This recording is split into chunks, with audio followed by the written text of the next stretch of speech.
jika Anda beriman kepadaku, yakin denganku, maka wasta'inu, punya persoalan minta kepada Allah. Caranya bagaimana? Satu, bisabri, terima dulu masalah itu, jangan dikeluhkan. Kaidah lain muncul, karena mustahil saya akan titipkan persoalan kalau tidak Anda mampu mengatasinya. Perhatikan kaidahnya, Allah tidak mungkin menguji seorang hamba di luar batas kemampuannya. Jadi kalau kita sedang punya ujian di rumah kah, pekerjaan kah, kehidupan sosial kah, sebesar apapun ujian itu, kata Allah, memang karena Anda yang sanggup. Kalau nggak sanggup nggak akan diuji. Di ujian itu berbanding lurus dengan kemampuan. Mustahil seorang hamba diuji di luar batas kemampuannya. Jadi kalau Anda sekarang pun sedang punya masalah sebesar apapun, kata Allah, memang cuma kamu yang sanggup, yang lain tidak. Maka jangan mengeluh. Jangan Anda katakan, ya Allah, why me? Kenapa saya? Kata Allah, why not? Memang kamu yang mampu. Yang lain tidak. Ya Allah, Engkau perintahkan aku untuk ibadah, sekarang aku ibadah. Wa iyyaka nasta'in. Dan sekarang aku sedang punya persoalan, ya Allah. Punya masalah. Aku punya problem. Dan aku yakin hanya Engkau yang pasti akan menyelesaikannya. Ayyamma tad'u, tapi kalau Anda ingin spesifik meminta, falahul asmaul husna. Pilih nama Allah, Ia punya nama-nama yang indah sesuai kebutuhan kita. Jadi kalau teman-teman misalnya minta kelancaran rezeki, sebut ya Allah ya Razzaq. Anak mau ujian, ya Allah ya Al-Alim. Di proyek misalnya ada hambatan, ada gangguan, ya Allah ya Al-Jabbar ya Al-Malik. Ingin mudah mengatasi ujian, ya Allah ya Sabar. Minta. Nah, jika Anda ingin memohon pada satu hal yang mustahil menurut manusia, maka minta dengan menyebut nama Allah yang memberi tanpa batas mustahil di dalamnya. Nama Allah tersebut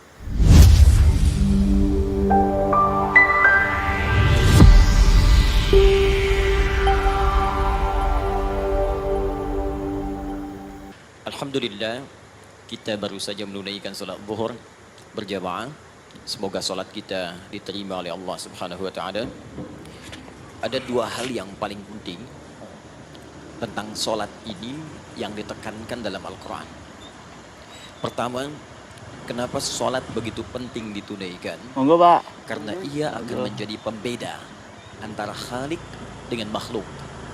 Kalau kita ingin bedakan Tuhan dengan hamba, maka di antara titik penting perbedaannya, kata Allah langsung, itu terletak pada aspek ibadah, khususnya sholat.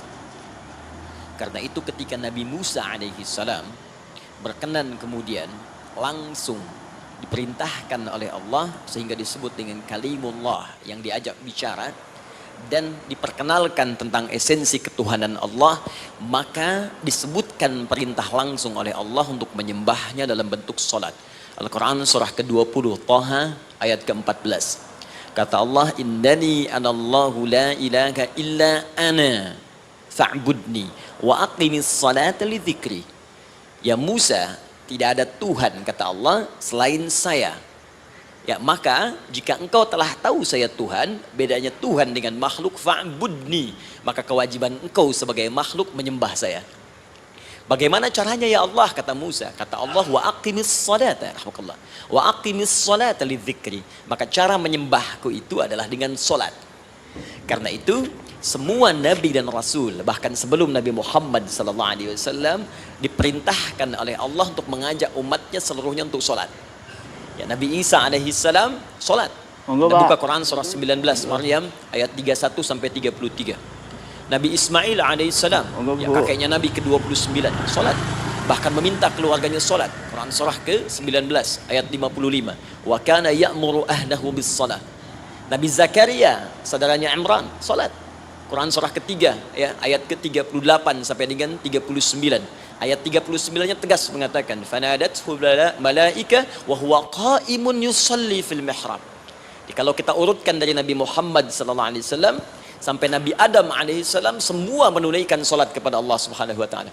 Ya, Muhammad bin Abdullah bin Abdul Muttalib bin Hashim bin Abdul Manaf bin Qusay bin Murrah bin Kilab bin Ka'ab bin Ghalib bin Fihir bin Malik bin Nadar bin Kinana bin Khuzaimah bin Mudrikah bin Ilyas bin Nizar bin Mudar bin Ma'ad bin Adnan bin Addi bin Adri bin Muqawwam bin Nagur bin Tarikh bin Ya'rub bin Yasjub bin Nabit bin Ismail alaihissalam bin Ibrahim alaihissalam, bin Azar atau bin Nahur, bin Abir bin Kinan, bin Arfakhshad bin Sam, bin Nuh alaihissalam, bin Mihlail, Matushala bin Kinan, bin Anwas bin Tis, bin Adam alaihissalam.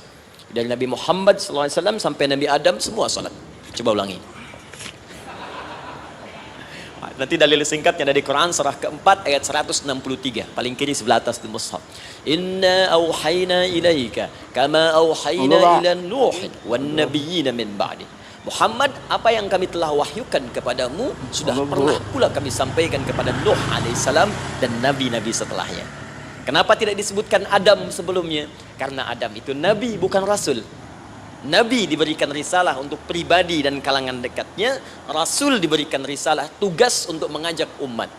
Kenapa Nabi Adam bukan rasul? Karena zaman Nabi Adam belum ada umat. Siapa yang mau diajak? Ya? Ini bagian pertama. Jadi kalau kita hari ini masih mendapat kesempatan sholat, alhamdulillah, ini artinya sampai hari ini kita masih benar-benar manusia. Kan kalau ada orang yang kemudian tidak mau beribadah apalagi sholat, terkhusus ketika dia beriman, maka penting dipertanyakan, masihkah ada iman dalam dirinya? Karena itu kata Allah dalam Al-Quran, surah ke-8 ayat yang kedua, aku akan perdengarkan namaku, sehingga ketika disebutkan itu, kita bisa menguji adakah getaran iman dalam jiwa kita. Quran surah 8 Al-Anfal ayat kedua. Innamal mu'minuna alladzina idza dzukirallahu wajilat qulubuhum. Sungguh orang yang masih punya iman itu, kalau diperdengarkan nama Allah kepadanya, akan ada getaran dalam jiwanya. Karena itu setiap hari 5 kali diperdengarkan nama Allah.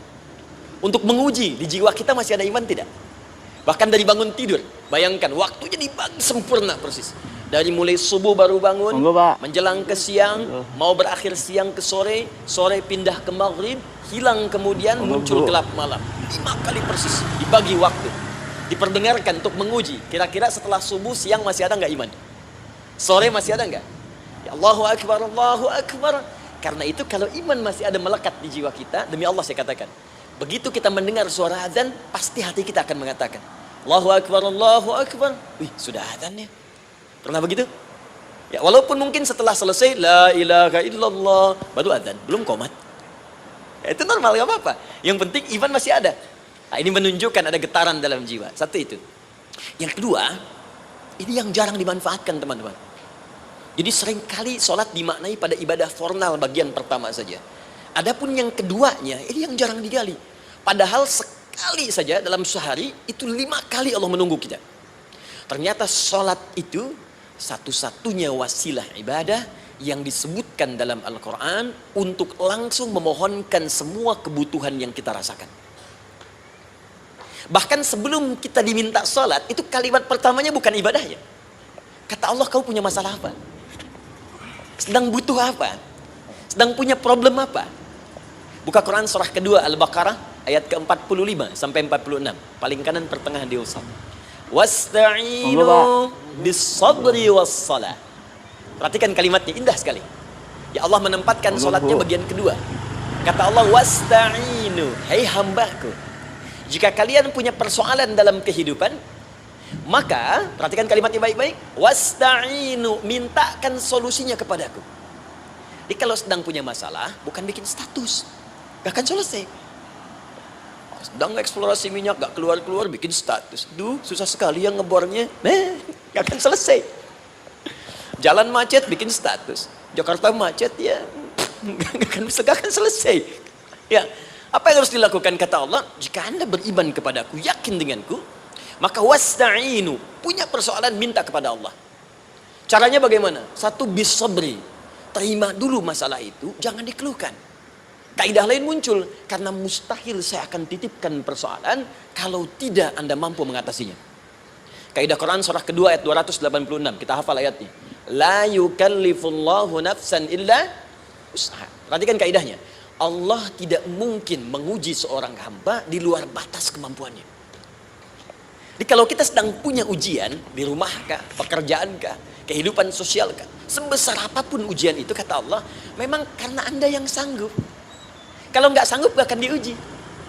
Di ujian itu berbanding lurus dengan kemampuan. Mustahil seorang hamba diuji di luar batas kemampuannya. Jadi kalau anda sekarang pun sedang punya masalah sebesar apapun, kata Allah, memang cuma kamu yang sanggup, yang lain tidak.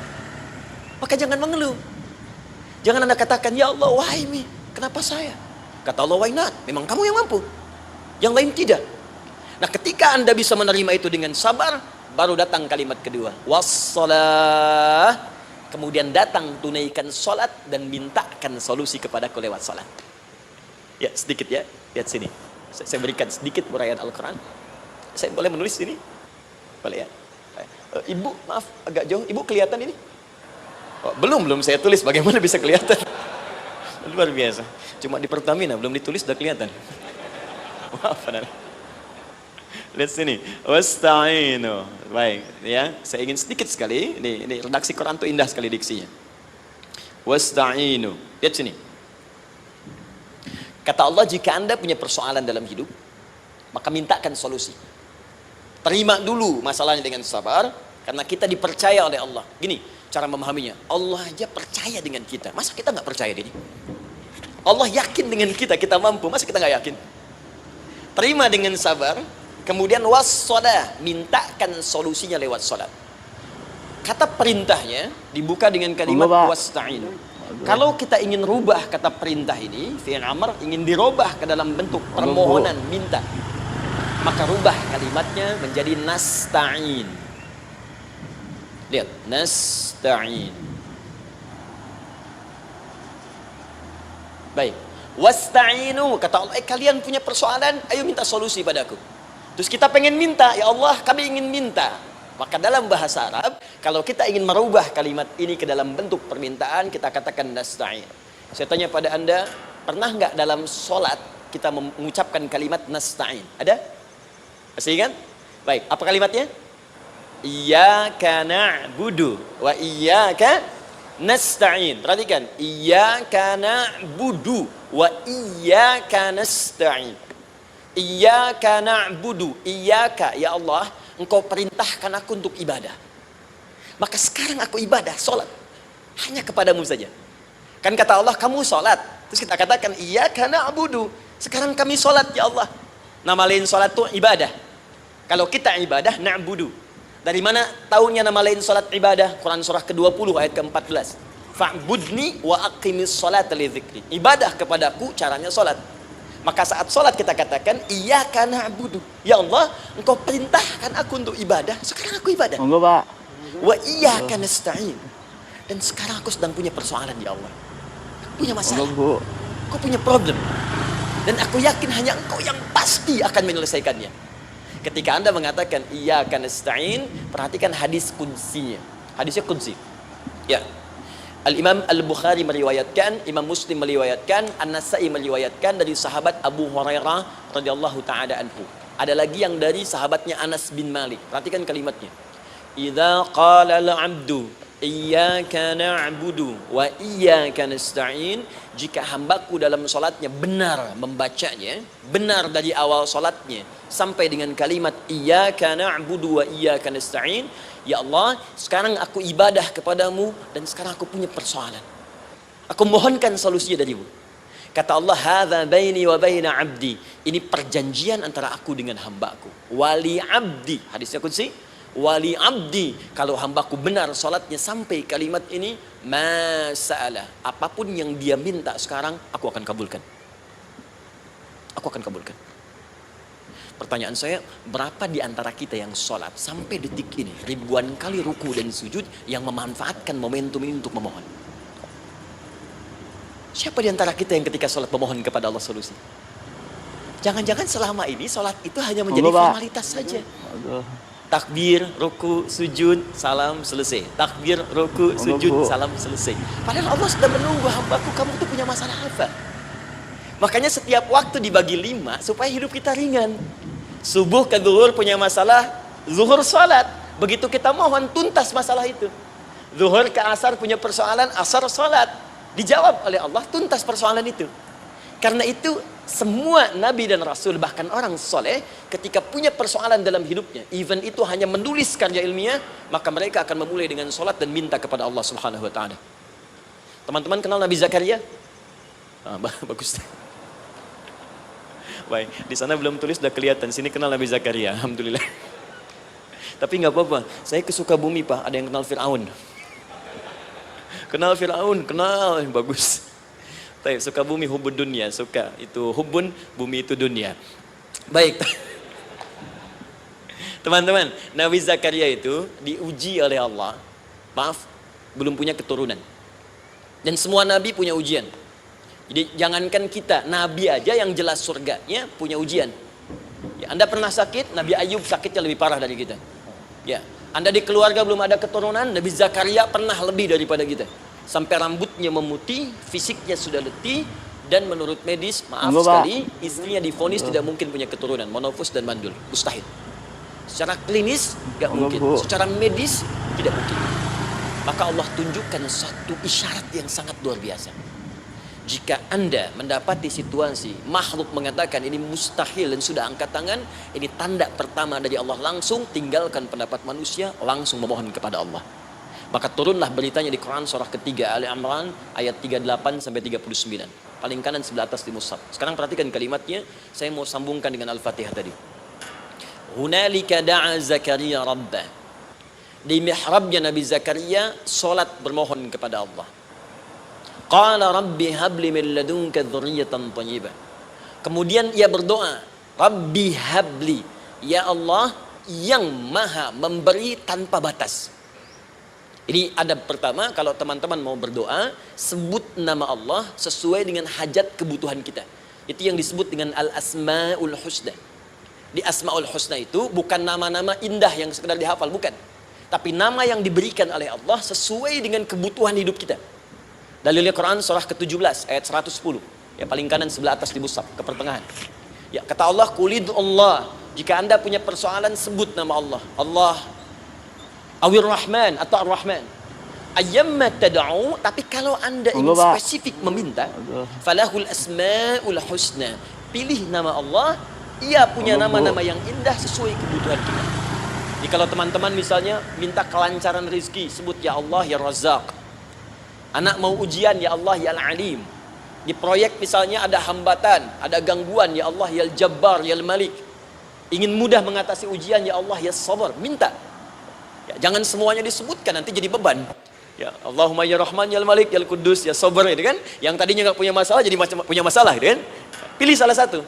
Nah, jika Anda ingin memohon pada satu hal yang mustahil menurut manusia, maka minta dengan menyebut nama Allah yang memberi tanpa batas, mustahil di dalamnya. Nama Allah tersebut namanya Wahhab. Wahhab. Ya Allah, ya Wahhab. Al-Wahhab. Kalau kita rubah dalam bentuk permintaan, maka singkat kalimatnya dengan hab. Hab.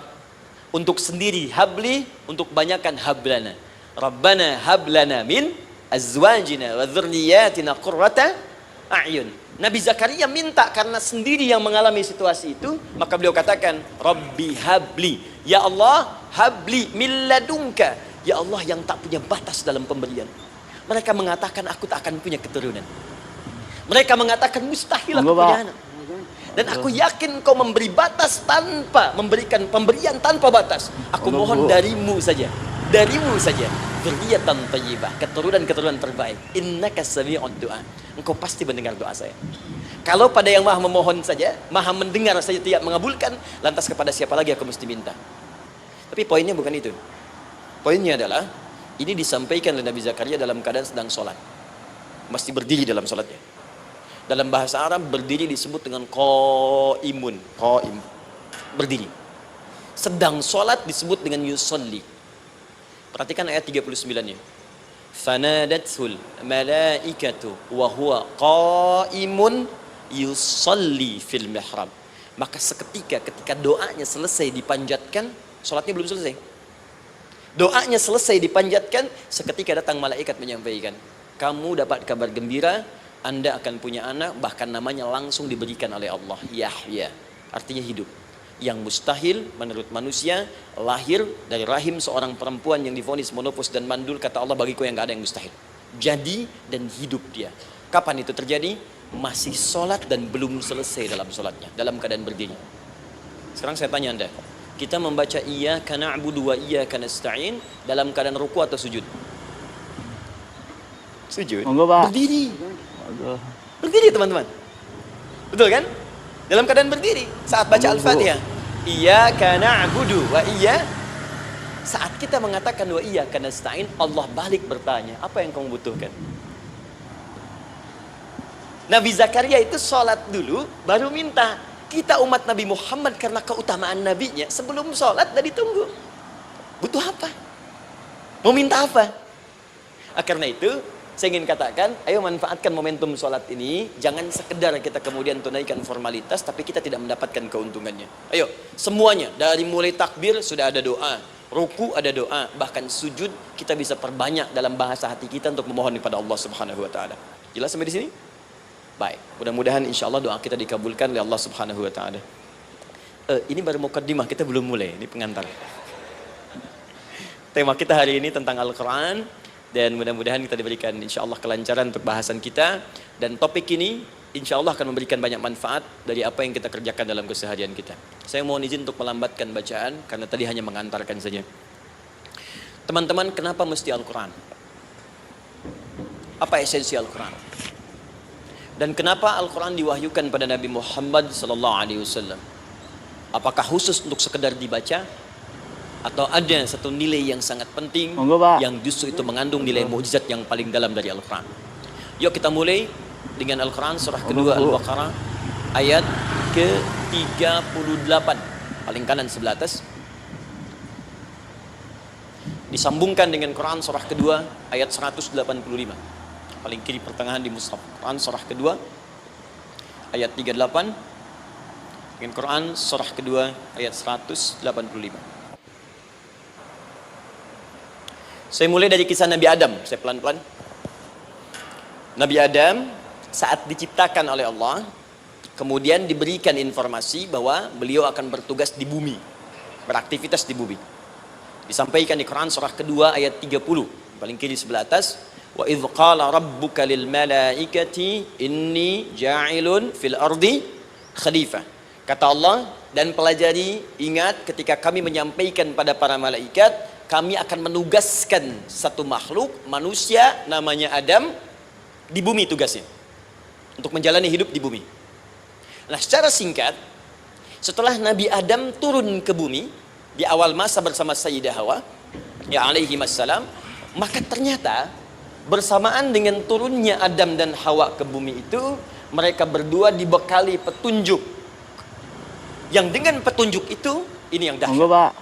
Allah jamin semua aktivitas hidupnya, dari mulai yang sederhana sampai yang kompleks, pasti jika diikuti petunjuk ini, dia akan senang menjalaninya dan akan tenang mendapatkan hasilnya. Ya, perhatikan kalimatnya. Quran surah kedua ayat 38. Fokus. Qul nahbitu minha jami'a. Kata Allah, sekarang tiba saatnya. Adam, Hawa, turun kalian ke bumi. Kalau setan kita tinggalkan aja ya. Ini kita bahas Adam dulu. Turun kalian semua ke bumi. Fa imma ya'tiyannakum minni huda. Maka nanti sejak kalian tiba di bumi itu, aku akan turunkan satu petunjuk disebut dengan hudan namanya. Hudan. Fokus. Faman tabi'a hudaya, maka jika Anda dan keturunanmu mengikuti semua detil di petunjuk ini, fala khaufun alaihim walahum yahzanun, maka aku pastikan engkau dan seluruh keturunanmu akan menjalani hidup di muka bumi dengan tenang dan senang. Fala khauf, khauf itu gelisah, takut. Lawan dari takut apa? Tenang. Lawan dari gelisah, tenang. Kata Allah, jika Anda mengikuti tuntunan hidup yang ini, maka saya jamin semua hidupmu tenang. Walahum yahzanun, dan saya pastikan selama hidup di muka bumi itu kalian tidak akan pernah bersedih. Senang. Lawan sedih itu senang. Jadi ternyata kita itu diminta tugas di bumi itu bukan untuk dipersulit. Jadi kalau ada yang hidup sampai saat ini sedih deh, di rumah tangga sedih, di kantor nggak tenang, pasti di antara poinnya bukan nggak mampu senang, tapi boleh jadi yang hidup ini tidak membaca petunjuk kehidupannya. Anda kerja di perusahaan, teman-teman ada yang di Pertamina, ada yang di yang lain. Kalau Anda nggak ikuti petunjuk, kan pekerjaan tidak akan berlangsung dengan nyaman kan? Kalau Anda nggak ikuti aturannya, bagaimana bisa mengerjakan petunjuk itu dengan nyaman? Maka apalagi hidup yang kompleks. Kata Allah, sejak Adam saya turunkan, sudah ada petunjuk kehidupan. Saya namakan dengan hudan. Anda ikuti petunjuk ini, maka langsung jaminan dari Allah, semua yang Anda jalani dalam hidup, pasti saya jamin senang dan tenang. Petunjuk ini disebut apa? Hudan. Nah, agak cepat. Di setiap masa, Nabi Adam selesai hidupnya, generasi kemudian berkembang, datang lagi Nabi Nuh, sampai ke Nabi Muhammad SAW. Perhatikan baik-baik. Setiap berganti generasi akan turun hudan sesuai dengan kebutuhan masyarakatnya pada saat itu. Baik, Nabi Musa menerima kitab apa namanya? Nabi Musa, Taurat. Taurat disebut hudan dalam Al-Quran. Monggo, Pak. Muncul Nabi Musa, kitabnya disebut Taurat. Perhatikan baik-baik. Monggo, Bu. Tahukah teman-teman ketika Taurat disebutkan dalam Al-Quran? Buka Quran surah ke-17. Ya, ayat yang kedua. Wa ataina Musal kitaba. Kami berikan kepada Musa kitab. Lihat, wa ja'alnahu hudan li bani Israil. Dan kitab yang kami berikan itu, yang disebut Taurat, Ali Imran ayat yang ketiga, wa anzalat Taurata wal Injil. Kami berikan Taurat kepada Musa. Nah, saat Allah turunkan Taurat itu, hudan li bani Israil. Isi Taurat ini adalah petunjuk kehidupan khusus untuk Bani Israel saja, umatnya Musa. Jadi kalau umat Nabi Musa mengikuti petunjuk hudan Taurat ini, kata Allah, saya jamin semua hidupnya tenang dengan senang. Nabi Isa turun Injil. Injil disebut hudan dalam Al-Quran. Dan yang terakhir, saya cepat karena waktu kita terbatas, ketika Allah menurunkan Nabi Muhammad SAW dan dipilih sebagai Rasul, maka saat yang bersamaan beliau pun diberikan petunjuk untuk umatnya. Dan dahsyatnya, petunjuk itu pun disebut dengan hudan. Buka Quran surah kedua ayat 185. Syahr Ramadan alladzi unzila fihi al-Quran. Di bulan Ramadan itu, kata Allah, saya turunkan Al-Quran. Kenapa saya turunkan Al-Quran? Hudal linnas. Saya jadikan Quran ini Monggo, Pak. sebagai petunjuk, pedoman hidup linnas, bukan terbatas untuk satu komunitas, tapi untuk seluruh manusia sampai kehidupan berakhir. An-Nas disebutkan 241 kali dalam Al-Quran, menunjuk pada semua manusia tanpa kecuali. Ini bedanya Al-Quran dengan kitab sebelumnya. Taurat hanya untuk kalangan tertentu saja. Jadi selesai nabinya, selesai kitabnya. Injil hanya kalangan tertentu saja. Nabinya selesai, selesai kemudian misinya. Tapi Al-Quran tidak. Ini kalimat pertama langsung dari Allah. Walaupun nabinya wafat, tapi karena Al-Qurannya didesain oleh Allah untuk seluruh manusia sampai kehidupan berakhir, maka pasti Al-Quran itu di setiap masa akan mampu dijadikan pedoman dalam kehidupan. Nah, jadi prinsip pertama, ketika Allah menurunkan Al-Quran, sebenarnya tujuan utamanya bukan sekedar dibaca, kan? Tapi di dalamnya itu ada petunjuk hidup, Pak, Bu. Dan yang buat, yang menciptakan kita. Bukankah Anda kalau ingin memperbaiki sesuatu akan datang kepada penemunya, penciptanya? Anda punya handphone, ada masalah, kan datangnya ke counter handphone. Anda punya mobil, ada persoalan, bukankah datangnya ke dealer? Sekarang kita ingin tahu persoalan hidup kita, ingin tahu gambaran hidup kita, ingin tahu misi dan visi hidup kita. Kemana kita kemudian bertanya? Pada pencipta kita. Nah, kata Allah, ketika saya utus manusia pertama kali ke bumi, saya sudah turunkan bagaimana cara menjalani kehidupannya. Monggo, Pak. Dan ternyata berita baiknya untuk kita diberikan oleh Allah satu petunjuk utuh. Monggo, Bu. Langsung disebutkan, isinya disebut dengan Al-Quran. Jadi dari Al-Fatihah sampai dengan An-Nas, dia bukan bacaan biasa. Semua di dalamnya ada petunjuk kehidupan kita dari mulai bahkan dalam kandungan sampai kita wafat kepada Allah Subhanahu wa taala. Kalau diikuti petunjuk ini, langsung turun jaminan dari Allah. Hidup kita pasti akan tenang dan nyaman. Saya bacakan cepat ya. Tapi nggak usah ditulis, nanti kalau teman-teman agak terlambat mengikutinya, Anda buka kembali rekamannya, Anda boleh rundutkan kembali. Saya baca cepat saja, dan ini insya Allah Anda hanya akan temukan dalam Al-Quran. Nanti saya berikan rahasia di akhir sebelum kita akhiri. Yuk, satu, Anda silahkan bandingkan dengan buku manapun, referensi manapun, Anda hanya akan temukan dalam Al-Quran. Dari sejak sebelum lahir, bagi perempuan yang tengah mengandung, langsung Allah berikan tuntunan bagaimana agar kandungan itu berjalan dengan sehat, nyaman, dan mudah ke persalinan. Quran surah ke-7 ayat 189. Perkembangannya bisa diamati dan dicek kemudian, ya, baik ke dokter atau yang lain. Nanti perkembangannya disebutkan di Quran surah ke-22 ayat ke-5. Dirinci lagi di Quran surah ke-23 ayat 11 dari 9 sampai dengan 13. Kemudian mulai terlahir. Dari Allah, Pak. lahiran diberi petunjuk oleh Allah. Nih, berikan ASI. Maksimal 2 tahun. Kalau ingin berhenti sebelum 2 tahun, boleh. Allah, Begini Bu. caranya. Quran surah kedua ayat 233. Dari sampai usia 2 tahun menjelang balik, kata Allah berikan 4 pendidikan dini. Ini turunannya, disebutkan 1, 2, 3, 4. Jika Anda ajarkan ini, maka anak ini akan tumbuh. 1, dekat dengan Allah. 2, dijamin taat pada orang tuanya. 3, dia akan baik dengan lingkungannya. Dan keempat, dia akan bertahan dalam kebaikan sampai dia dewasa. Quran surah ke-31 ayat 13 sampai dengan 19. Usia 7 tahun, ya mulai dia balik misalnya, dia akan mulai belajar. Bagaimana cara belajar yang baik supaya cepat paham, gampang mengerti. Turun Quran surah ke-9 ayat 122. Amalannya di Quran surah 96 ayat yang pertama. Kemudian rinciannya diturunkan di Quran surah kedua ayat 282 di ujung ayatnya. Lalu bagaimana mencari sekolah yang bagus, majlis yang baik, guru-guru yang baik, diturunkan Quran surah ke-58 ayat ke-11. Dicontohkan tentang Maryam dan Nabi Isa alaihissalam di Quran surah ketiga ayat 35 sampai dengan 37. Naik lagi, dia mulai dewasa, ya mulai bergaul, bahkan kadang-kadang merantau, punya tempat komunitas berbeda. Bagaimana supaya dia bergaul tidak terpengaruhi lingkungan yang tidak baik. Maaf ya, kadang-kadang ibu yang sudah mengandung, melahirkan, ayah mencari nafkah, tiba-tiba anak pergi bahkan ke kampus, ke sekolah, dapat teman yang gak bagus, pulang-pulang mengecewakan Anda. Dan bagaimana menemukan tempat-tempat yang baik untuk bisa menjaga perilaku anak ini? Ditemukan nanti di Quran surah ke-49 ayat ke-13-nya. Dirinci perkembangannya di Quran surah ke-12 Yusuf ayat 2 sampai dengan ayat 29-nya. Sampai ketika dia akan mulai kemudian menikah. Kata Allah, pilih pasangan yang baik dengan ta'aruf, berikan mahar yang sempurna. Quran surah ke-4 ayat ke-4. Kemudian dia mulai menikah. Kata Allah, sebelum menikah, pelajari dulu fikih nikah. Banyak orang yang menikah, tapi karena tidak belajar tentang persoalan rumah tangga, apa yang akan terjadi di rumah tangganya. Detil Pak, Bu.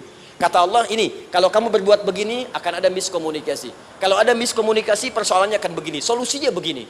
Maka diturunkan dasarnya di Quran surah ke-30 ayat 21, detilnya di Quran surah ke-4 ayat 34 sampai dengan 35. Paling kiri sebelah atas sampai dengan ke tengahnya. Anda berlanjut, diterangkan oleh Allah, hei, tugas suami saat mulai pertama kali menikah, maka tugas yang pertama siapkan untuk mencari nafkah. Bagaimana caranya ya Allah? Diturunkan oleh Allah. 1, jangan takut kehilangan rezeki. Jangan pernah mencuri, jangan pernah ngambil punya orang, karena punya kamu akan saya berikan sempurna. Kamu ngambil punya orang, maka kamu akan menyulitkan diri sendiri. Itu akan dikembalikan pada yang berhak. Ya, turun Quran surah ke-51 ayat 22. Dirinci, begini cara nyarinya. Quran surah kedua ayat 168. Kalau Anda ingin cepat baru bergerak, rizkinya sudah dapat. Quran surah kedua ayat 172. Ada yang dahsyat, dia belum keluar, rizkinya yang mendatangi dia. Jadi nanti di Al-Quran ada 8 jenis rizki. Di antara yang paling hebat, ada yang belum Anda datang, rizkinya sudah menjemput. Ada orang mendatangi rizki, ada rizki mendatangi dia. Contoh, Al-Imam Asy-Syafi'i sedang berdiskusi dengan Imam Malik, gurunya. Kata Imam Asy-Syafi'i, Syekh, rizki itu mesti saya cari dulu, baru kita dapat. Kata gurunya, ya Syafi'i, ada rizki yang cukup kita beramal dekat kepada Allah, dia akan datang tanpa kita cari dengan ikhtiar manusia. Kata Syafi'i, mustahil. Kata Quran kan kita kerja dulu baru datang. Kata Imam Malik gurunya, kamu yang belum sampai, kita amalkan ini, rizki datang. Maka berhenti sampai di situ. Imam Syafi'i pamit. Di jalan tiba-tiba beliau mendapati ada panen anggur, Pak, Bu. Terus dipanggil sama yang punya kebun. Ya pemuda, katanya, sini, mau bantu nggak? Kalau kamu bantu, kami berikan anggurnya. Maka beliau bantu, panen, petik. Sampai setelah selesai diberikan anggur yang besar-besar, hanum. Senyum, senang beliau. Ternyata senangnya bukan karena dapat anggur. Senangnya karena merasa pendapatnya benar. Kalau saya nggak bantu panen ini, nggak akan dapat saya anggur. Cuma karena saya bantu, saya diberi ini. Maka rasa senangnya inilah dibawa kemudian kepada gurunya, ingin laporan. Tapi perhatikan adabnya. Dia tidak mengatakan, guru, nih saya benar. Kalau saya nggak ikut panen, nggak dapat saya ini. Perhatikan kalimat Asy-Syafi'i. Guru, tadi saya di jalan, dipanggil oleh pemilik kebun, ikut panen anggur. Begitu saya bantu, saya diberikan anggur ini. Beliau tekankan dengan kalimat yang kencang pada kalimat, begitu saya bantu, saya dapat anggur ini. Imam Malik tersenyum mengatakan, Masya Allah Syafi'i, luar biasa. Ini siang begitu panasnya, tadi saya mau keluar ngajar, terfikir di benak saya, Allah, kalau ada anggur yang besar-besar, enak rasanya. Tiba-tiba kamu datang bawa anggur. Ini Imam Syafi'i kerja dapat sesuatu, Imam Malik terfikir sesuatu, datang rezeki. Itu ada di Quran surah ke-7, teman-teman, ayat ke-96, paling kanan sebelah atas di mushafnya. Baik, teruskan dulu. Ya, Anda dalam mencari kerja, ingat, kalau Allah yang sampaikan pasti terjadi. Jangan dikira mudah. Kata Allah akan ada persaingan, akan ada kadang-kadang singgungan, akan ada tantangan, maka mulai petakan tantangan apa yang akan Anda lalui saat Anda mulai mencari nafkah itu. Maka turun Quran surah kedua ayat 214, paling kanan sebelah bawah. Am hasibtum an tadkhulul jannata. Hei, apa kamu mudah begitu saja mengira akan sukses dalam pekerjaanmu? Bahkan bisa diartikan surga, ingin masuk surga. Walamma ya'tikum mathalul ladzina khalau min qablikum. Sebelum engkau diuji seperti orang sukses dulu pernah sukses. Lihat mereka. Enggak ada orang sukses yang instan. Cuman balikan telapak tangan dapat, tidak. Kata Allah, lihat orang-orang dulu. Lihat orang-orang hebat dulu, bagaimana mereka bisa kaya, bisa sukses, bisa punya posisi. Masat umul ba'sa, petakan olehmu tantangan apa yang akan dihadapi saat kau bekerja itu. Satu, kata Allah, ba'sun, ada yang ringan. Ya, ba's. Ba'sa jamak dari kata ba'sun. Dua, dara. Dia sudah menengah, jamak dari kata durun. Tiga, zilzal. Ini yang paling tinggi puncaknya. Jadi kalau Anda sudah mendapatkan ini, yakinlah, berarti Anda akan mendapatkan posisi yang tinggi. Karena mustahil orang besar diuji dengan ujian yang kecil. Zilzal, ini bagian ketiga. Ba'sa, ba'sun, mulai. Kira-kira tantangan-tantangan ringan apa saja yang akan Anda hadapi? Ya, kalau saya contohkan misalnya dengan contoh yang lain singkat, Anda mau ke masjid, ingin konsisten, mulai hijrah, ingin dekat dengan Allah. Tiba-tiba yang tadinya nggak mau ke masjid, mulai ke masjid, diuji dengan hujan. Hujan kecil, rintik-rintik, shower. Begitu hujan, orang Arab mengatakan kalau hujannya bisa lewat tanpa payung pun, orang Arab mengatakan la ba'sa. La ba'sa ini ringan. Orang kita sambungin, labas. Dari bahasa Arab, lewat. Nah, jadi kalau Anda mau berangkat nih, siap bekerja, siap hadapi tantangan. Baru mau lewat hujan kecil, berarti itu tantangan kecil kita lewati. Macet, petakan, cari jalan yang kemudian sempurna, jalan yang kosong, buka Google-nya, buka Waze-nya, buka map-nya, cari. Kalau pada yang kecil aja belum kita lewati, bagaimana mendapatkan yang besar? Anda mau ke masjid, dikasih hujan kecil, mau berangkat gak jadi. Papa, kenapa gak jadi? Hujan mah, kan ada payung, takut riak. Setelah itu darwa, maaf, tantangan fisik. Kadang-kadang mulai ke fisik, mulai mengganggu. Ya, maaf, dirincikan kemudian oleh Al-Quran. Turun Quran surah ke-21, ayat 87 sampai 88, kisah Nabi Yunus alaihissalam. Yunus beraktivitas, bekerja, bukan berarti nggak ada tantangan. Kadang-kadang dibawa, kadang-kadang diusir, kadang-kadang Anda dapat misalnya proyek, kadang-kadang sudah mulai masukkan tender, tiba-tiba gagal, diserobot orang, kadang-kadang orang yang dapat, Anda yang ngajukan, itu biasa. Kata Allah itu biasa, bukan cuma Anda, yang lain pun ada. Bukankah Allah ajarkan kisah Sayyidah Hajar alaihissalam dengan Ismail? Bukankah bolak-balik naik Safa Marwah, kadang di atas, kadang di bawah, kadang lihat peluang sampai Marwah ternyata bukan air. Terkadang Anda yang bekerja, tim yang lain yang mendapatkan karena kerja keras Anda, bisa jadi terjadi. Bukankah yang kerja keras Hajar yang dapat Ismail? Mungkin Anda yang konsep, yang dapat minyaknya orang lain. Mungkin Anda yang kerjakan, yang suksesnya teman Anda, gak ada masalah. Dan itu kemudian akan bermanfaat bagi Anda. Tidak mungkin setiap keringat yang keluar dari diri kita mustahil, kecuali akan melahirkan manfaat yang kembali pada diri kita. Tantangan. Tapi yang paling dahsyat, ini yang gak ditemukan di sebagian referensi yang kita baca. Ketika Allah menjelaskan semua tahapan-tahapan tantangan ini sampai ke puncaknya zilzal. Zilzal itu kalau bahasa sekarang gempa. Ada ujian yang menggoncang hati kita. Ketika Anda kerjakan, ya Allah, tantangannya dahsyat. Kenapa mesti saya, ya Allah? Kau nggak selesai-selesai, ya Allah. Itu wajar, teman-teman, itu biasa. Kata Allah, orang dulu saja mengatakan, mata nasrullah, kapan ini selesai? Berbahagialah kalau teman-teman sudah mendapatkan tantangan puncak yang paling tinggi ini.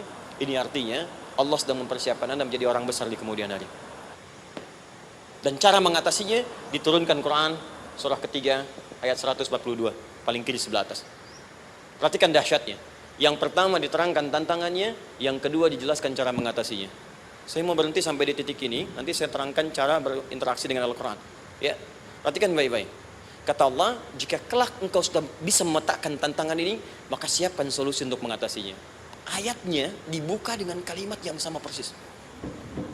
Saya pernah sampaikan teori ini di 2 perusahaan besar di Indonesia. Yang pertama ada satu perusahaan, karena ini direkam saya nggak sebutkan perusahaannya, perusahaan otomotif besar sedang turun gratis, kemudian juga ada inflasi yang tinggi. Terus saya terangkan teori Quran. Dia praktekkan berhasil, Pak. Padahal saat itu saya presentasi di depan non-muslim. Muslim. Sales-sales di Indonesia dikumpulkan, saya bedah tentang ini dan mereka berhasil. Sampai sekarang naik lagi. Yang kedua sama, ini direkturnya juga non-muslim, tapi nggak apa-apa kita diskusi. Dan mau mendengar teori ini dan praktekkan, naik. Ya, dulu di satu perusahaan minyak juga sedang turun, karyawan semua dikumpulkan, lalu kita bahas tentang ini, kita terangkan. Yang ini yang paling menarik dari Al-Quran. Kalimatnya sama persis. Quran surah ketiga ayat 142. Am hasibtum an tadkhulul jannata. Apa Anda duga akan begitu mudah mendapatkan kesuksesan dalam hidup? Tolong fokus baik-baik. Jangan selalu mengartikan jannah dengan surga. Karena asal kata jannah itu artinya kesuksesan, kebahagiaan yang belum tampak. Surga, kenapa disebut dengan jannah? Karena itu puncak kebahagiaan kita yang belum nampak sekarang. Saya kasih rahasia ya. Ini antara kita saja nih. Kalau ada kata jim dengan nun di depannya, itu pasti tidak nampak, tersembunyi. Apapun tambahannya. Ya, misal, jin kenapa disebut dengan jin? Karena memang ketika diciptakan, dia tidak tampak, tersembunyi. Lawannya ins, karena itu kita disebut ins, karena saat lahir kita tampak. 18 kali disebutkan dalam Al-Quran. Ya ma'syaral jinni wal ins, wa ma khalaqtul jinna wal ins. Jadi jin disebut jin karena memang fitrahnya tersembunyi, gak nampak. Jadi kalau ada jin melakukan penampakan, itu jin sedang kena masalah, sedang keluar dari fitrah. Sama dengan manusia, harusnya tampak. Jadi kalau ada manusia yang senang sembunyi-sembunyi, dia sama dengan, bukan saya yang bilang, sedang punya masalah. Ke kantor sembunyi-sembunyi, hati-hati Pak Alfian tuh. Biasa ada pintu depan, masuk pintu belakang. Suami di rumah buka WA sembunyi-sembunyi, Bu hati-hati tuh. Pulang lewat pintu belakang, berarti sedang punya persoalan dalam hidup. Setiap ada jim dengan nun, pasti tersembunyi. Ibu punya janin, rahim, dalam rahim ada janin. Kenapa disebut dengan janin? Jim, nun, ya, nun. Karena sosok itu belum nampak dalam pandangan kita. Nanti kalau sudah lahir, baru tampak. Jannah, kenapa disebut jannah? Karena belum tampak dalam pandangan kita. Nanti kelihatan. Karena itu dalam Al-Quran, kata jannah itu tidak dikhususkan dengan surga. Tidak dikhususkan dengan surga. Kadang-kadang menunjuk aspek kesuksesan yang belum tampak. Anda mau ngebor minyak, minyaknya belum tampak. Belum kelihatan. Anda mau kerja, ya hasilnya kan belum tampak, baru ikhtiar sekarang. Karena itu orang Arab disebut kaya kalau mereka mendapatkan kebun yang tak tampak sebelumnya. Kebun anggur, bukan kurma, kalau kurma banyak. Kebun anggur, ada apel, ada jeruk, sampingnya ada sungai-sungai, disebut dengan jannah. Ya, kalau punya unta, nggak kaya di Arab, biasa. Karena yang kelihatan padang pasir, unta, hitam, merah, biasa. Tapi kalau sudah punya kebun anggur yang sulit di padang pasir ada kebun, itu baru disebut kaya. Karena itu orang Arab kadang mengartikan jannah dengan aspek kesuksesan yang belum tampak. Diartikan dengan kebun anggur, kebun apel, dan macam-macamnya. Perhatikan. Am hasibtum an tadkhulul jannah. Apa Anda duga ingin sukses itu begitu mudah? Sukses jadi tidak. Walamma ya'lamillahu alladhina jahadu minkum wa ya'lamas sabirin. Perhatikan baik-baik. Sebelum Allah memastikan pada diri Anda terdapat 2 hal yang paling utama untuk mengatasi tantangan tadi. 1, jahadu. Kesungguhan. Serius. Jadi kalau mau sukses, mesti serius. Kerja serius. Cintai pekerjaan Anda. Ya, belajar anak-anak serius. Pastikan belajar dengan serius. Jangan cuma anak-anak duduk paling belakang, gak pernah nanya. Kadang ngantuk, pulang. Ujian, besoknya mau ujian, baru belajar. Ya, sistem SKS, sistem kebut. Ya kadang-kadang sejam Bu, Pak.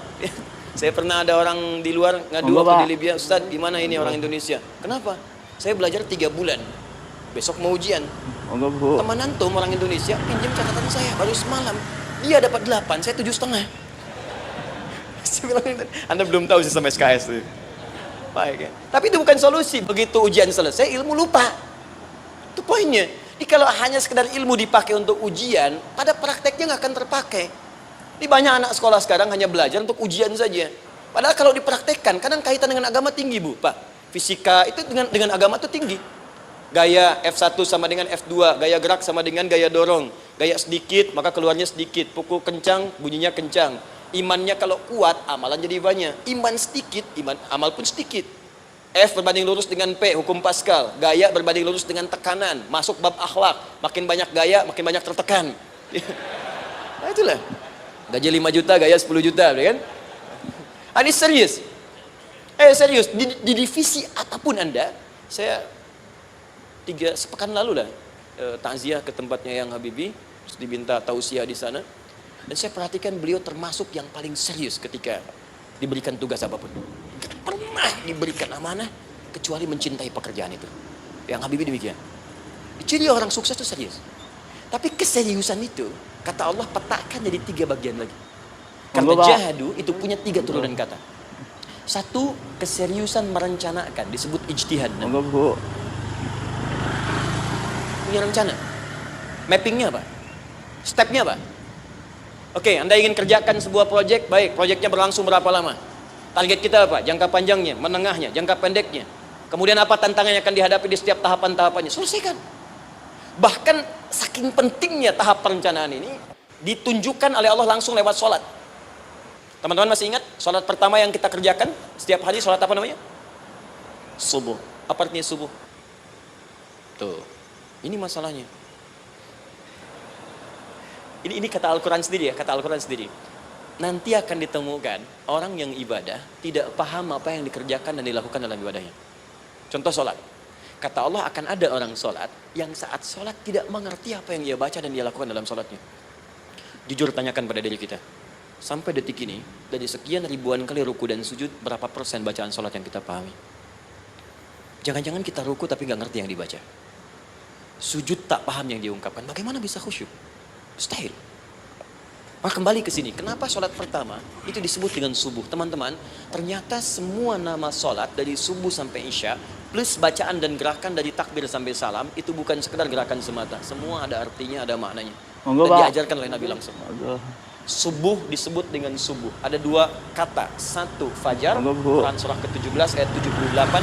Inna Qur'an al-fajri kana mashhuda. Kedua subuh di surat At-Takbir. Was-subhi idza tanaffas. Kenapa disebut fajar? Fajar itu pancaran positif, pancaran kebaikan. Jadi kalau yang baik disebut fajar. Kalau yang jelek disebut fujur. Fujur ada di Quran surah 91 ayat 7 sampai 8. Wa nafsi wa ma sawaha fa'alhamaha fujuraha wa taqwaha. Fujur itu rambatan, gelombang buruk yang muncul dari nafsu. Ya, ditembuskan ke elemen tubuh kita. Misal gini. Tiba-tiba pengen marah. Ya, di tubuh kita mengatakan melotot, maka ini ada pancaran di hati kita nyambung kemudian ke mata. Ini rambatan dari sini ke mata disebut fujur namanya. Mau ke tangan pukul, masuk ke tangan. Itu rambatannya disebut fujur namanya. Ya. Yang baiknya disebut fajar. Ya, misal saya ingin sholat, tiba-tiba hati mengatakan sudah azan, merambat ke kaki, cepat melangkah, cepat wudhu. Nah, itu rambatannya disebut fajar namanya, atau infajar. Ini pasti ada, ya. Fujur nama lainnya nafsu. Disebutkan 115 kali dalam Al-Quran. Takwa, rambatan fajar, sumbernya takwa. Disebutkan 115 kali dalam Al-Quran. Di jiwa kita ada takwa, ada nafsu. Takwa yang dorong malaikat disebutkan 88 kali dalam Al-Quran. Monggo, Pak. Nafsu yang dorong setan disebutkan sama 88 kali. Di setiap Anda akan mengerjakan satu hal, pasti akan yang mendorong pada yang baik, akan mencegah dari yang baik itu nafsu. Pasti itu. Pak Alpian mau tanda tangan proyek. Tiba-tiba disodorkan, Pak, ini Pak. Kok begini proyeknya? Perbaiki, karena ada yang nggak beres. Tapi fee-nya lumayan Pak, 1 miliar. Nggak bisa, jiwa takwa mengatakan jangan terima Pak. Bapak mengatakan maaf, ini jari tahiyat, gak akan pernah dipakai maksiat, perbaiki, datang lagi. Ini Pak, kok sama? Fee-nya diperbaiki Pak, 100 miliar. Nafsunya mulai berkata, terima. Takwanya bilang, jangan. Akhirnya beliau katakan, tangan tahiyat gak akan pernah dipakai maksiat. Tapi tunggu, saya istiqoroh dulu.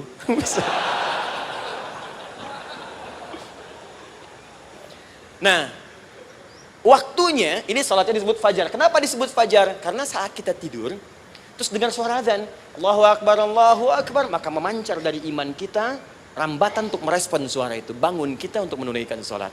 Waktunya disebut subuh. Kenapa disebut subuh dari kata asbah? Asbah itu artinya yang siap dengan rencana. Ya orang Islam tuh nggak ada yang bangun dari tidurnya kecuali punya rencana jelas yang akan dieksekusi dari itu. Makanya sebelum kita bekerja mengeksekusi itu, kita datang menghadap Allah supaya Allah berikan kemudahan di setiap aktivitas kita. Coba lihat manajemen Nabi. Bukankah sebelum tidur beliau istighfar dulu?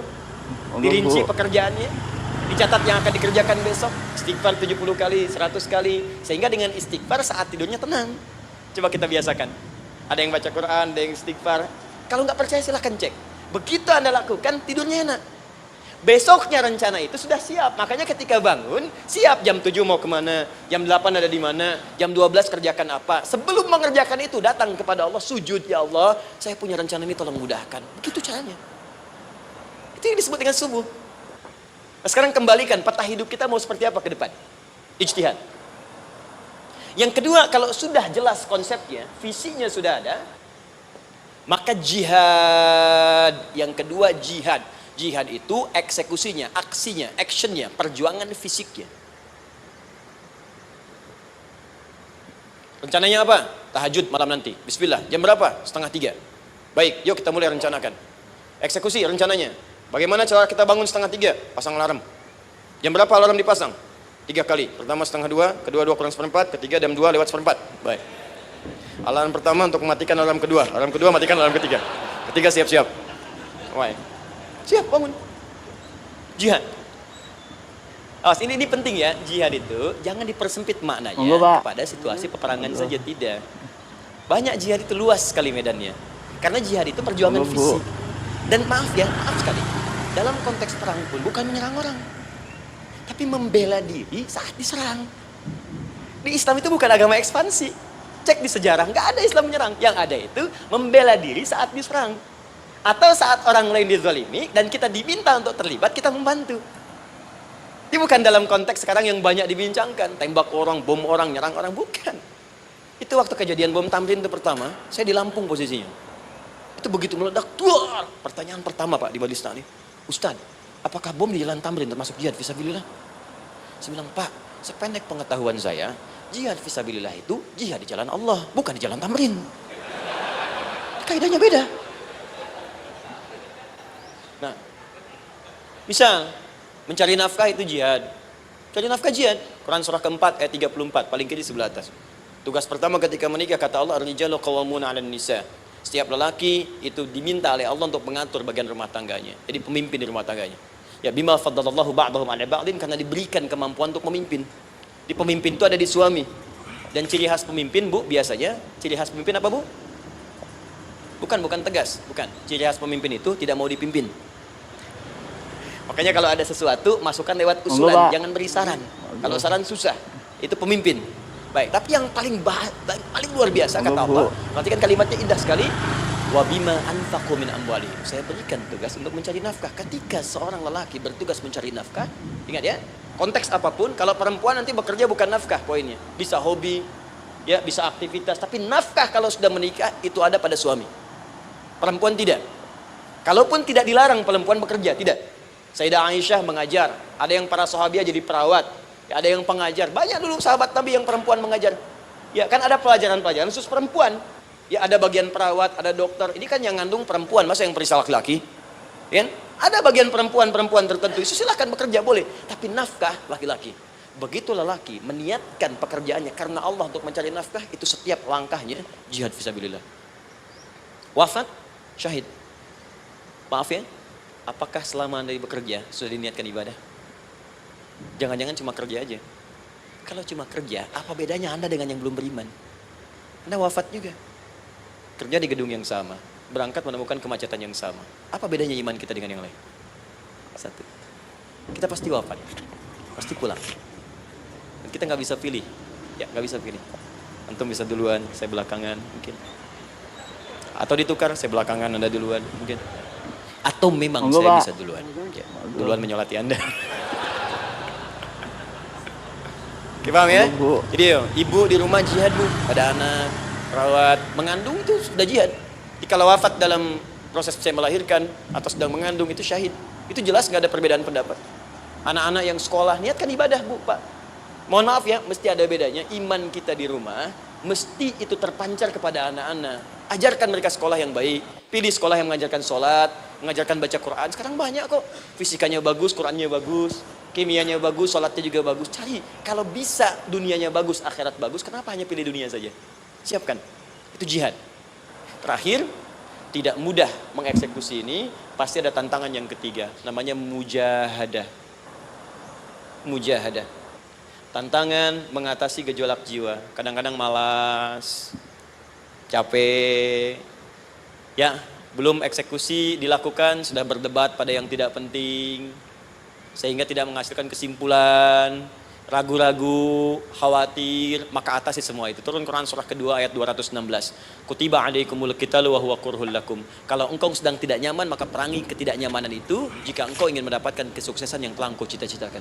Asa antakrahu syai'an fahuwa khairul lakum. Boleh jadi apa yang engkau tidak rasakan sekarang, engkau rasakan gak enak, gak nyaman, di balik itu Allah sedang siapkan sesuatu yang lebih baik untukmu. Wa asa an tuhibbu syai'an fahuwa syarrul lakum. Mungkin yang kau harap-harap sekarang, boleh jadi itu belum baik untukmu sekarang. Allahu ya'lamu wa antum la ta'lamun. Karena Allah lebih tahu masa depan, engkau pikiranmu pendek sampai di sini saja. Maka teman-teman sekalian, kembalikan lagi, tidak pernah Anda akan temukan dalam Al-Quran kecuali bimbingan hidup yang semuanya nyata. Silahkan cek. Itu baru pekerjaan. Belum ibu di rumah, ibu capek merawat anak, kadang mengeluh, kadang nangis. Turun Quran surah ke-17 ayat 23. Kadang-kadang ada beda pendapat dengan suami. Quran surah ke-4 ayat 34 sampai 35. Masalah kondangan saja Pak, bisa beda pendapat. Ya. Ya Pak, kan ada family gathering malam. Mama pakai baju apa ya? Hijau apa yang biru? Masya Allah, kata Anda biru bagus mah. Kata Mama kayaknya hijau deh Pak. Tuh. Nanya tapi udah punya jawaban. Ya, bagus kalau dipakai, begitu keluar kuning. Naik lagi, Anda udah 40 tahun, anak masih ada, turun Quran surah ke-46 ayat 15. Kemudian naik lagi sampai Anda sepuh, sampai kembali ke keadaan tidak normal seperti anak-anak lagi, Quran surah ke-22 ayat ke-5. Sampai ada amalan, kalau Anda jangan kira Anda akan hidup selamanya, Anda pasti wafat. Quran surah ke-3 ayat 185. Bahkan diajarkan kalau wafatnya ingin enak, begini caranya. Pelajari Pak, jangan cuma dunia, kita akan meninggal. Ini ada di Quran, kalau pengen meninggalnya enak, begini caranya. Ya kalau nggak percaya silahkan amalkan, nanti kita akan lihat di akhir. Ya, betul akan kelihatan. Quran surah ke-89 ayat 27 sampai 30. Kalau kalian nggak pelajari ini, silahkan kata Allah, saya berikan yang ini yang kedua sampai dipukulin malaikat. Quran surah ke-8 ayat ke-50. Sampai di alam kubur dijelaskan, kalau nanti Anda wafat, Anda pindah ke alam kubur, kalau ingin di kuburnya terang, nyaman, banyak rezekinya, lakukan amalan Quran surah ketiga ayat 169 sampai 172. Tapi kalau Anda abai, Anda akan seperti Firaun dulu. Tiap pagi sampai petang ditampakkan neraka. Quran surah ke-40 teman-teman sekalian disampaikan oleh Allah langsung ya dari ayat 45 sampai 46 ya. Sampai terjadi kiamat disampaikan Quran surah ke-75. Sampai dihisab, ada yang masuk surga tanpa hisab, Quran surah kedua ayat 25. Ada yang masuk neraka tanpa hisab. Ada. Kan yang kita tahu surga aja, masuk neraka tanpa hisab ada. Quran surah 18 ayat 99 sampai dengan 100. Sampai disebutkan surga yang paling indah nomor 1 bersama Nabi dan orang-orang soleh. Jadi kalau Anda masuk sini, tetangga Anda semua Nabi. Ya, depannya Nabi Ibrahim, belakangnya Nabi Musa misalnya, samping kirinya Nabi Yusuf, ya, samping kanan Nabi Muhammad SAW. Itu cuma 3 golongan, orang soleh, para syuhada, orang-orang jujur dalam kehidupan dunianya. Jadi kalau Anda jadi pekerja yang jujur, taat kepada Allah, Anda berpotensi masuk surga bersama semua Nabi dan Rasul yang pernah diutus. Ya. Baik, itu ada di Quran surah ke-4 ayat ke-69. Ada yang kedua di taman surga, Quran surah ke-51 ayat 15 sampai dengan 18. Ada yang surga seluas langit dan bumi, Quran surah ketiga ayat 133 sampai 134. Ada yang neraka yang biasa, ya, sebiasa-biasa nerakanya kebakar juga. Quran surah 4 ayat 56. Tingkat paling tinggi neraka jahanam untuk 2 golongan, munafik, ingat, munafik dan kafir. Jadi kalau Anda pun muslim, jauhi perbuatan munafik, karena munafik akan mengantarkan langsung ke dalam neraka jahanam. Quran surah ke-4 ayat 140. Mana yang tidak ada? Mana yang enggak ada di Quran? Semua ada. Bisnis ada, ya, birokrasi ada, diplomasi ada, mengajar ada, ilmu ada. Karena itu saya mau tutup, jika kita ingin benar mengeluarkan petunjuk ini, seperti orang dulu pernah melakukannya, maka kata Allah melalui lisan Rasulullah, turun Quran surah ke-29 ayat ke-45. Satu ini aja kita kerjakan, insya Allah ini akan beda kita rasakan.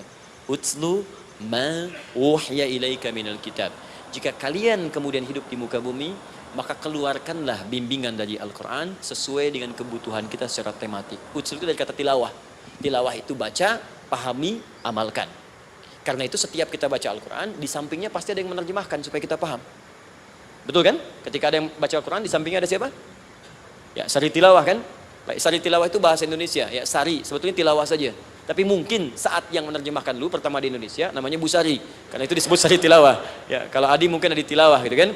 Nah, jadi teman-teman caranya begini, Anda keluarkan sesuai kebutuhan. Enggak semua ayat Quran mesti kita kaji. Kalau mau dari awal dari akhir, bagus. Kalau baca silahkan. Hatamkan, Nabi juga hatamkan. Tapi kalau Anda ingin ambil sesuai passion kita. Anda pebisnis, kenapa enggak mengeluarkan ayat bisnis di Quran? Teman-teman yang diperminyakan, keluarkan ayat-ayatnya ada. Quran surah At-Tur, surah 52 itu. Keluarkan. Ya, wal bahrul masjur. Dan jika Anda akan melakukan eksplorasi di laut, carilah laut yang punya nih kualifikasi begini. Yang di bawahnya ada endapan tanah yang melahirkan api, kata Allah tuh. Itu potensial ada minyaknya. Kalau yang kerja di batu bara, turun Quran surah Fatir, surah 35 ayat 27 sampai 29.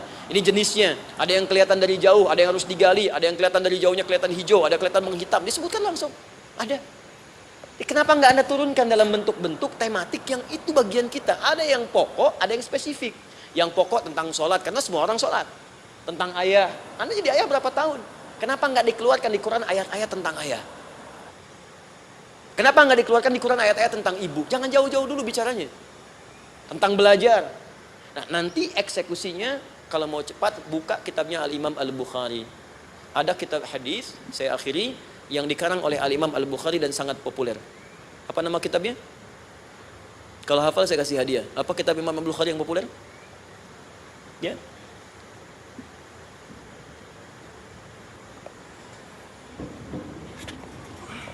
Baik, Anda saya kasih hadiah umrah. Baik. Insyaallah. Januari awal insyaallah ada yang kami hadiahkan umrah dari atlet pelaih Asian Games. Ya, Anda boleh ikut nanti. Ya, Anda juga saya senang saya cinta dengan bangsa ini. Dia ada peraih Asian Games medali emas yang kemarin.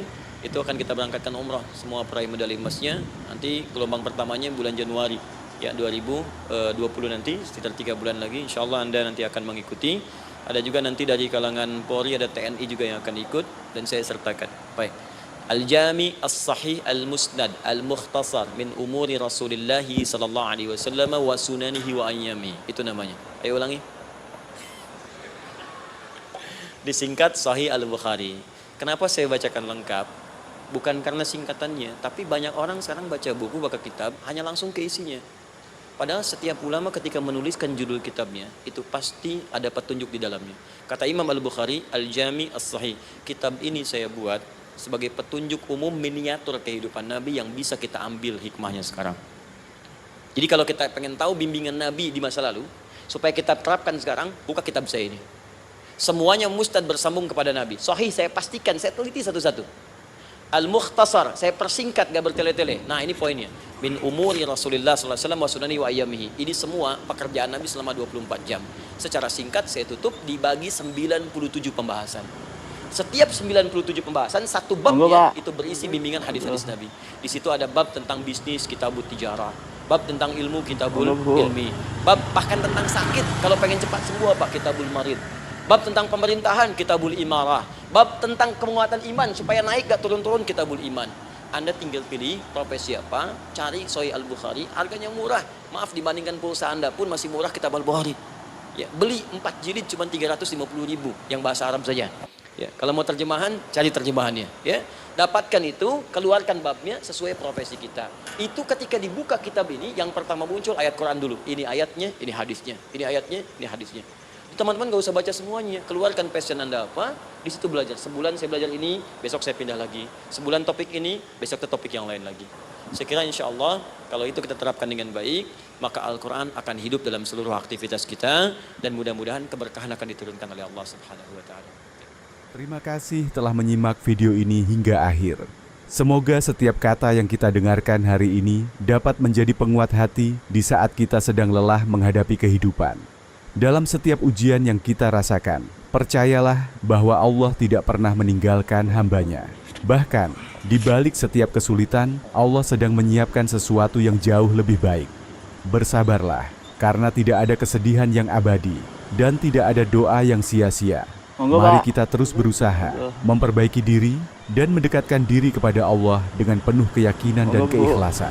Semoga Allah memperbaiki keadaan kita, melapangkan hati kita, dan menggantikan setiap kesulitan dengan kebahagiaan yang lebih indah. Jangan lupa untuk membagikan video ini kepada keluarga dan sahabat, agar semakin banyak yang mendapatkan ketenangan dan harapan. Semoga setiap kebaikan yang kita sebarkan menjadi amal jariah yang terus mengalir